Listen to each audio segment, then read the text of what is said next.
굴러가던 돌멩이는 큰 장벽으로 둘러싸인 곳에서 멈춰섰다. 높게 쌓여져 있었지만 곳곳에 난 구멍들로 인해 무너질 듯 위태로워 보였다. 호기심이 생긴 돌멩이는 수많은 구멍 중 하나를 향해 굴러갔다. 돌멩이는 큰 장벽과 대비된 왜소한 공전을 마주했다. 공전의 가장 깊숙한 곳에서 누군가 경나한 소리가 들려왔다. 약소공이 우리가 타국에 굴복하지 않기 위해선 어떤 실수도 용납할 수 없다. 항상 나의 사람들은 완벽해야 한다. 실수할 시에는 타국의 약점을 내어준다 받아들여 말종이라 칭할지어다. 돌멩이는 거대한 장벽에 구멍이 많은 이유가 더 이상 궁금하지 않았다. 또 다른 호기심을 찾기 위해 뒤돌아 굴러가려던 찰나 한 사내가 왕에게 끌려왔다. 돌멩이가 이곳에 좀 더 머무를 이유도 함께 끌려온 것이었다. 어떻게 그 쉬운 일 하나 못하느냐? 실수 하나 안 하는 게 그렇게 어렵느냐? 실수한 사내는 왕의 앞에서 눈물을 삼키며 입을 떼었다. 한 번만 제게 용서를 베풀어 주시옵소서. 지금까지 한 번도 일을 소홀히 한 적도 실수한 적도 없지 않습니까? 이번 한 번만 단 3개의 벽돌만을 쌓지 못했습니다. 다음에는 그런 일이 일어나지 않도록 주의하겠습니다. 가만히 듣던 왕은 희미한 실수로 내비쳤다. 그래, 용서해줄 수야 있지.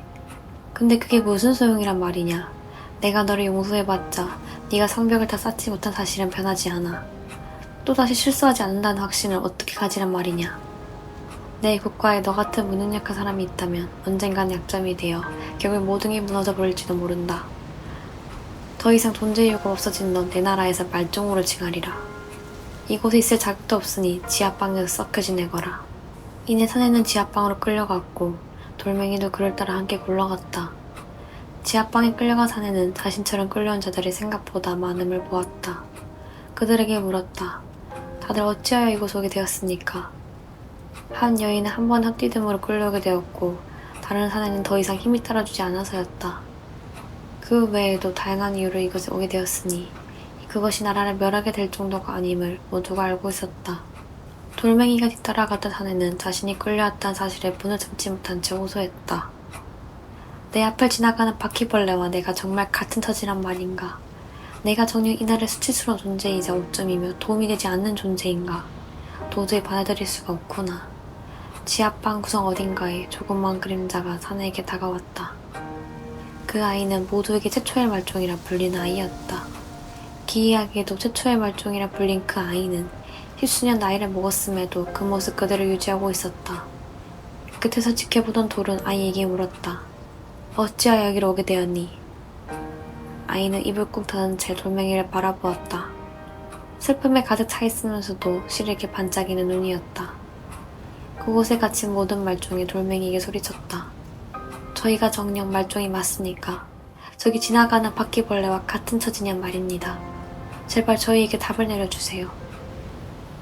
너희와 바퀴벌레는 다를 바 없지. 갇혀있던 모든 이들이 돌멩이의 말을 듣고 한탄했다. 최초의 말종이라 불리는 아이가 돌멩이를 향해 드디어 입을 떼었다. 실수 하나 안 하는 인간이 어딨죠? 신 또한 정답을 모르는데 어찌 인간이 정답을 낼 수 있나요? 우린 그저 자신의 정답을 찾아가는 인간일 뿐입니다. 나약하고 힘이 없는 인간이란 말입니다. 너의 말이 맞아. 정답을 찾아가는 과정에서 어찌 넘어지지 못하겠니? 바퀴벌레는 멸시당하고 밟혀 죽어도 순리를 따른단다. 하지만 인간은 살아가며 자신의 기준에 의해 바꿔나갈 의지가 있어 순리를 순순히 따르지 않아. 너희 말종이란 말에 숨어서 바꿔나갈 의지를 버린 채 순리를 따르지 않았니? 그러니 바퀴벌레와 너희는 다를 바 없어. 돌멩이 얘기를 가만히 듣던 모든 말종은 자신의 실수를 더 이상 피하지 않고 받아들였다. 지하방에 갇힌 상황에 화가 난 게 아닌 자신들이 저지른 실수를 받아들이지 못해서임을 알았기에. 최초의 말종은 지하방에 모인 모든 말종이 사실은 모두 자신에게 파생되어 나온 존재임을 알고 있었다. 자신의 실수를 먼저 받아들인다면 그들이 지하방에서 모두 해방된다는 사실 또한 알고 있었다. 단지 다시 지상을 마주할 자신이 없어 피해왔다는 것을 받아들였다. 그리고 그들에게 말했다.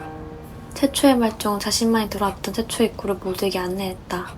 돌멩이가 처음 이곳에 왔을 때 보았던 장면만큼 거대한 문이 그들을 마주했다. 거대한 문을 열지 못한 실수를 범할 자신이 겁나 아무도 앞장서서 해결책을 내지 않았다. 서로의 눈치만 보고 고요한 점막을 뚫고 거대한 문을 열지 못한 실수를 범할 자신이 겁나 아무도 앞장서서 해결책을 내지 않았다. 서로의 눈치만 보던 고요한 점막을 뚫고 지하방의 마지막으로 들어왔던 사내가 말했다. 우리가 세운 거대한 장벽에도 구멍이 많지 않았으니까 분명 이 거대한 문에도 구멍이 있을 겁니다. 구멍과 연결된 지상의 통로를 함께 찾아보는 건 어떻겠습니까? 거대한 장벽의 구멍을 모른 채 하며 장벽만 쌓았던 그들은 이제 거대한 문의 구멍을 함께 찾아 나섰다. 멀리서 보았을 때 거대하기만 했던 문이 가까이서 보니 지상으로 갈 수 있는 구멍으로 가득했다.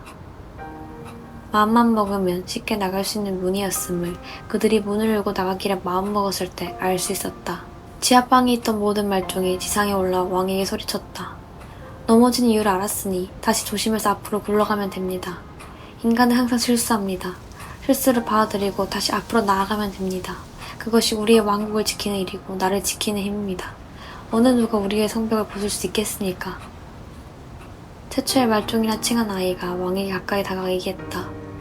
버려지는 것도 도망가는 것도 아닌 함께 마주하고 굴러가는 것이 답이었습니다. 그렇게 왕은 자신의 첫 실수를 받아들이지 못해 지하방에 가던 최초의 말종을 마주했다. 최초의 말종은 왕을 안아주었다. 왕이 가진 두려움은 녹아내려갔고 녹기만 쌓여갔던 장벽 사이사이에 보이던 구멍을 마주할 수 있었다.